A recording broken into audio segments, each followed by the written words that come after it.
Although the pornography tour had been an uncomfortable experience for The Cure, it had also provided an occasion for the band to develop their visual image.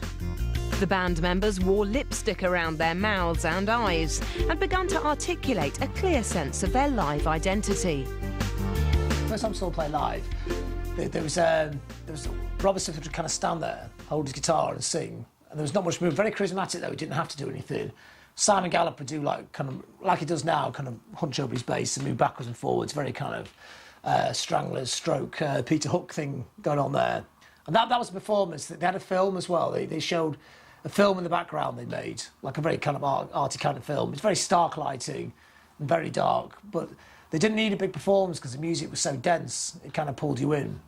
It wasn't like there's a massive mosh pit at the front, you know. Well, there was for like a Forest and slightly faster songs, but people were just kind of like captivated by the music. It was that kind of audience. A Cure gig is always about atmosphere. Now, by the time I was going to see The Cure, they were already playing big places. And in fact, I've only seen The Cure play sort of really big gigs. But even when they were playing a massive, you know, arena, or they were playing Glastonbury Festival, which they've got a really good connection with, or they were playing, you know, in Orange in a massive amphitheatre and you're actually sat on a hill half a mile away, they were really, really good at retaining the atmosphere of a small gig. Now, that's partly because of the sense of community of the fans, and partly because they're a really, really good live band. But I think they would never sacrifice, you know, they wouldn't subscribe to that cool indie idea of, you know, it's not about performing. And that's why they succeeded where so many bands didn't, because they would always put on a show. Now, not a show in the fact that they weren't doing dance routines, you know, they weren't having dancing girls on stage, but they would always make sure that the visuals or the lights or the smoke or whatever always, you know, would enhance their performance. When you saw The Cure live on stage, mostly you saw a band very intent on delivering their music in an uncompromising Pink Floyd type way, relying on lights and shadows really to give the illusion of some atmosphere.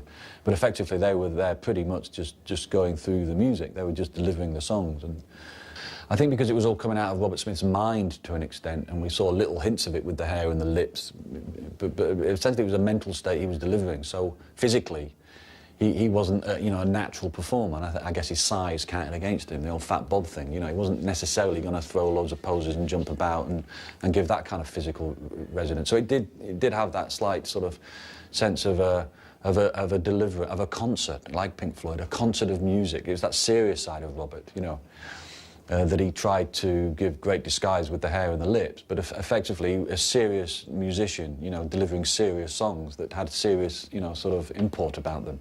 And that's really what you got from their live shows, I think. In the late summer of 1983, Phil Thornley and Andy Anderson joined The Cure on bass and drums respectively. The New Look Cure recorded the hit single Love Cats, and a collection of pop singles and B-sides, Japanese Whispers, was released in December '83.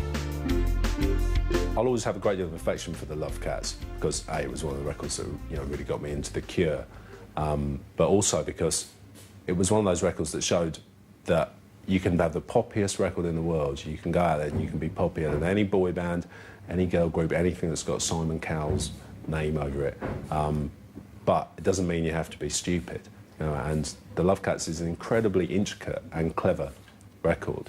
You know, it sounds really weird. I mean, it sounded weird then, mainly because it's got that sort of that weird double bass on it, which just wasn't a very trendy record to have on records in 1983. But it sounds really weird, and yet it's instantly accessible. So it's one of those Cure records you could stick that on at a wedding, and your granny would probably keep dancing to it, you know. But you could stick it on at the most alternative disco, and everybody would drop their cool for, you know, 5 minutes and dance along to it. So I mean, it's a brilliant pop record, and, you know, one of the responsible really for The Cure reaching that really wider mainstream audience. And those singles were really important. I think hardcore Cure purists who were into the band prior to those records had a tendency to sneer at the time, but I think, you know, a few years on, they probably actually appreciate what Robert Smith was doing with those singles, because they were quite important to him as well. He needed to get away from the depressing angst rock. Otherwise, you know, he probably wouldn't have been able to go on to make the later albums. Robert Smith will not be fond of Love Cats precisely because it's people's favourite. And he knows that really there was a, you know, he does do that. He does novelty songs. He's very good at a novelty song because he's so infused with the spirit of what pop music is. He can do that. He can make novelty songs. Occasionally those novelty songs are blindingly, interesting because they, something like I Wish I Could Be You or Why Can't I Be You? It's like, it's a weird combination of upbeat, but the lyrics themselves are still Smith lyrics, and he can do that. He can make great melodies. He can tap into pop history and the great pop songs of David Bowie and Mark Bolan. That's what he can do. But it's something that ultimately he's bored with. He doesn't want to do it. But it's the curse of him in a way is that that's really what people remember.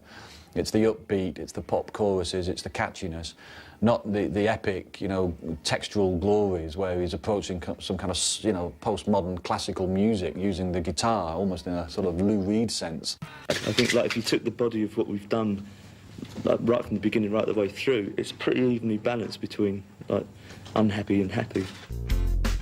1983 also witnessed an important step in the development of The Cure as a visual art project.